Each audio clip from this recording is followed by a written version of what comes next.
Durant me fait peur parce que quand il marque, il ne dit rien. Il n'excite personne. Il n'essaie pas de provoquer LeBron, ni de le motiver. Il marque juste sur mon manager. Chut! La seule chose qu'il fait à la fin du match, c'est d'embrasser sa mère et de serrer ses frères dans ses bras. Bon, j'arrête. Fin du match. Chut, mais la chose qu'il fait, je ne sais pas si vous l'avez vu. La première chose qu'il fait, c'est quoi avec ses numéros? Il touche les numéros devant. Il touche les numéros derrière. Et il fait ça pour qui? Son entraîneur qui a été tué. Il a une raison, il a une raison. Il ne joue pas juste pour le titre. Il ne joue pas pour rien. Vous devez m'écouter. Si vous voulez être excellent sur le terrain, vous devez avoir une raison. Il faut avoir une raison pour faire ce qu'on fait. Il ne pense qu'à une chose. Je vais en avoir une pour mon coach. C'est pour ça qu'il ne sourit pas. Pourquoi il ne sourit pas? Parce que ce qu'il essaie d'accomplir, il ne l'a pas encore. Il ne l'a pas encore. Vous feriez mieux de surveiller ses équipes, les gars. Parce que vous allez devoir faire comme ces champions si vous voulez devenir champion. Le problème avec certains d'entre vous, la raison pour laquelle vous ne vous donnez pas à 120% à chaque fois que vous êtes sur le terrain, c'est que vous n'avez pas de pourquoi à ce que vous faites. Vous n'avez pas de pourquoi.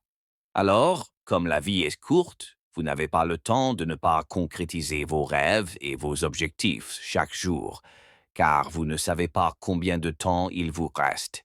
Chaque jour devrait être consacré à ce que je peux se faire, ce que je peux avoir, ce que je peux devenir.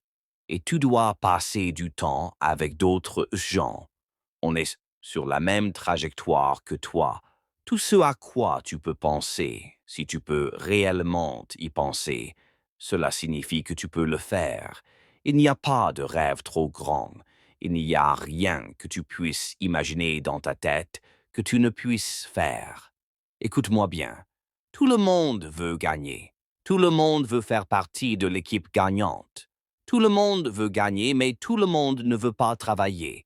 Tout le monde veut la récompense, mais tout le monde n'est pas obligé de vouloir travailler. On doit tous travailler. Tu dois prendre la décision que personne à ta place ne travaillera plus dur que toi. Tu es là maintenant. Tu es là maintenant. Tu as enfin réussi. Et c'est là que tu rompes. C'est là que tu commences à te détendre. C'est là que tu te sens à l'aise. Tu as réussi maintenant. C'est là que tu le rends permanent. Pourquoi te lèves-tu le matin? Pourquoi enfiles-tu ce maillot? Pourquoi vas-tu à l'entraînement? Quel est ton pourquoi? Je vais tout donner. Et je saurai que si je ne trouve pas d'autre contrat, ce ne sera pas parce que je n'aurai pas tout donné sur le terrain. Tu ferais ce mieux de mûrir et d'atteindre le stade en tant qu'homme où, si jamais tu perds, tu ferais mieux de perdre contre quelqu'un de purement plus talentueux que toi. Tu ferais mieux de ne jamais perdre contre quelqu'un parce que tu t'es battu toi-même. Au final, ton super pouvoir, c'est d'être toi-même. Ton super pouvoir, c'est d'être toi-même. Si je dois être comme quelqu'un d'autre, ça ne marchera pas. Et au final, si tu es toi-même, tu fais partie des 1%. Il y a 1% d'entre nous qui se fichent de ce que les autres disent ou pensent de nous. Nous allons être nous-mêmes, authentiques. Voilà ce que représente ce 1%. Je suis numéro 1. Pourquoi? Simplement parce que je suis moi-même à tout prix. Pas besoin de talent. Pas besoin d'être talentueux. Pas besoin d'être surdoué. Pas besoin d'être le plus rapide, le plus fort. Pas besoin d'être le plus intelligent pour arriver là où je suis. Voilà ce qu'il faut faire. Il faut juste bosser dur, à fond. Écoute-moi, tu viens peut-être d'un milieu privilégié. Ton père t'offre peut-être une voiture. Il connaît peut-être du monde. Il peut peut-être te trouver un boulot. Mais tu ne travailleras pas plus dur que moi. La réalité, ce n'est pas que tu n'as pas de talent. C'est comme ça. Vous pouvez tous courir aussi vite. Vous pouvez attraper, vous pouvez lancer, vous pouvez plaquer. J'ai dit, voilà le problème. Le problème, c'est que vous avez une volonté moyenne. Il y a deux choses que vous devez faire pour saisir cette opportunité et être un vrai compétiteur.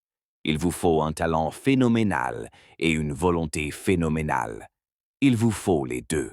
Je vous le dis, il vous faut une volonté phénoménale. Et je n'étais pas aussi intelligent que vous, mais je vous ai dépassé. Pourquoi? Parce que j'avais cette rage de vaincre, j'avais cette volonté, j'avais cette détermination.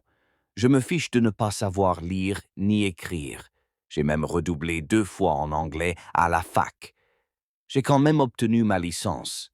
Ça m'a pris 12 ans. Mais ce chien, cette roue, je me suis dit, si Dieu me donnait la force de me lever, oui, il me faudrait peut-être 5 jours pour faire ce que toi fais en un jour, mais je le ferai en 5. Il me faudrait peut-être 4 semaines pour lire un livre que tu peux lire en une semaine, mais j'ai ça, j'ai ce chien. Et devinez quoi? Si tu n'as pas un talent exceptionnel, mais une volonté exceptionnelle, tu peux compenser le manque de talent. Je suis allé dans le noir, les amis. Je suis allé dans le noir pendant 10 ans. Je n'ai pas regardé la télé. Je n'ai pas écouté de musique. Sacrifice. J'ai sacrifié environ 10 ans pour rattraper tout le monde. Sérieusement, j'avais un TDAH. J'avais des difficultés d'apprentissage quand j'étais plus jeune. J'ai surmonté tout ça grâce à ce chien. J'ai surmonté tout ça grâce à Will. Alors j'ai éteint la télé. J'ai arrêté le sport. J'ai tout arrêté. Je me lève à 3 heures du matin pour prier. Et après, je lis, j'étudie. Écoutez-moi bien. 2 choses, le talent et la volonté. Tu avais juste un petit rêve. Tu rêvais d'une maison, d'une voiture et de prendre soin de ta mère.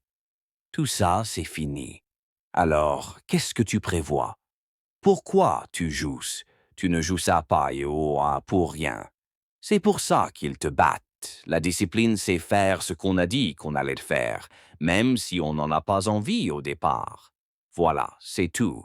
Quand tu as commencé à jouer à ce jeu, quand tu en es tombé amoureux, tu te disais « Allez, allez, allez !» Mais ensuite, il va se passer des choses, comme le fait de devoir puiser dans ses ressources et de se donner à fond. Et je me suis vraiment donné à fond. Il faut se discipliner et il faut apprendre que même quand on n'en a pas envie, il faut quand même le faire, voire même s'y mettre à fond. Parce que sur 365 jours, il y aura des jours où tu n'auras pas envie de te lever. Il y aura des jours où tu n'auras pas envie de t'entraîner. Il y aura des jours où tu n'auras pas envie de regarder des vidéos. Il y aura des jours où tu n'auras pas envie de t'entraîner. Il y aura des jours où tu n'auras peut-être même pas envie de jouer. Il y aura peut-être des jours où tu n'auras même pas envie de jouer. Mais écoute-moi bien. Champions, si vous voulez passer au niveau supérieur, il faut gagner dans l'ombre avant de pouvoir gagner à la lumière. On peut tous s'acheter une voiture, mais on ne peut pas tous se lever le matin et branler sa carrière. Je ne suis pas de ceux qui ont tout réussi dès le départ. J'ai appris, j'ai grandi et je me suis amélioré. Je suis donc la preuve vivante qu'il n'est pas nécessaire d'être né numéro 1 pour être numéro 1. On peut être dernier, né dernier. Mais grâce au travail acharné et à la détermination, on peut se hisser au sommet. Tu t'es dit de te lever à 3 heures du matin. Lève-toi. Tu ne peux pas dire à personne d'autre de se lever à 3 heures du matin. Tu ne peux pas dire à personne d'autre comment branler sa carrière. Ils ont l'air de branler leur carrière. Tu ne peux le dire à personne. Tu dois te lever tôt. Peut-être pas. Ceux qui te connaissent n'adviennent ce que tu dois faire. Tu auras ton mot à dire. Donc, si tu veux te démarquer, la croissance, c'est ce qui distingue le plus les hommes. Oh. En grandissant, tu vois le leadership de CP3, sa croissance. Tu vois la façon dont il se gère sa croissance. Alors je te demande quel sacrifice es-tu prêt à faire? Tout le monde veut ce que tu veux. Tout le monde veut aller en ligue. Tout le monde veut s'occuper de sa famille. Tout le monde veut être une célébrité ou ce que tu souhaites être, n'est-ce pas? Qu'es-tu prêt à abandonner? Qu'es-tu prêt à sacrifier? C'est le niveau supérieur. C'est dire que même si je suis déjà excellent dans ce que je fais, je suis prêt à aller plus loin. Je suis prêt à faire quelque chose. Je suis prêt à faire un autre sacrifice. Je suis prêt à aller là où personne d'autre n'est prêt à aller. Pourquoi? Parce que je suis prêt à passer à l'étape suivante. Peu importe ce qui t'est arrivé, peu importe ce qu'on t'a dit, peu importe ce qu'on t'a fait, je veux que tu partes en sachant que tu étais unique. Vise la perfection. Ça ne veut pas dire que tu dois être parfait, mais vise-la. On me dit tout le temps, «Oh, tu as ce truc, cette image, tu essayes d'être à 1000%. J'essaie d'être parfait à 100%. Ça ne veut pas dire que je ne cherche pas à te rabaisser. Je ne te juge pas. Je ne pense même pas être meilleur que toi. Mais je vise la perfection. Vraiment. Je n'essaie certainement pas d'être la même version d'Eric Thomas que l'année dernière, ni même le mois précédent. Si tu me connaissais il y a 5 ans, prends une photo. Parce que le seul moyen de prouver que cette personne existait, c'est d'avoir une photo. Je te dis qu'il faut être obsédé par cette vision. Quelqu'un essaie de me la voler. Et je dois m'assurer qu'elle soit protégée et préservée. Si tu veux vraiment être heureux, concentre-toi sur cette vision.